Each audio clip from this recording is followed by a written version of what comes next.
আৰু মাত্ৰ কিছু সময় আপোনাৰ হাতত আছে কুপন ল'বলৈ, যিহেতু খেলখন খেলুৱা হ'ব 24 ঘণ্টা পাছত।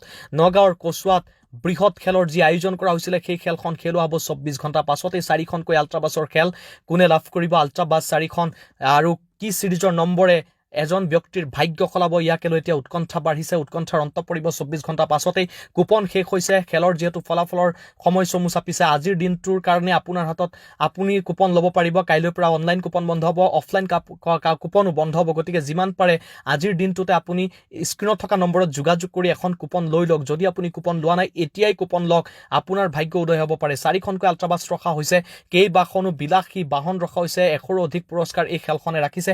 জনপ্ৰিয় ইউটিউবাৰ ডিম্পু বৰুৱাই এই খেলখনৰ শুভাৰম্ভণি কৰিছিল নগাঁও জিলাৰ কচুৱাত। গতিকে খেলখনে যথেষ্ট সমাদৰ লাভ কৰিছে। খেলখন স্বচ্ছ আৰু নিকাভাৱে খেলাবলৈ পৰিচালনা কমিটি বা খেল পৰিচালনা কমিটি ইতিমধ্যে সাজু উঠিছে। গতিকে আপোনালোকে কুপন কিনি বেছি সময় পলম কৰিব নালাগে বা অপেক্ষা কৰিব নালাগে, যিহেতু খেলখন খেলাব 24 ঘণ্টা পাছতে আপোনাৰ ভাগ্য উদয় হ'ব পাৰে।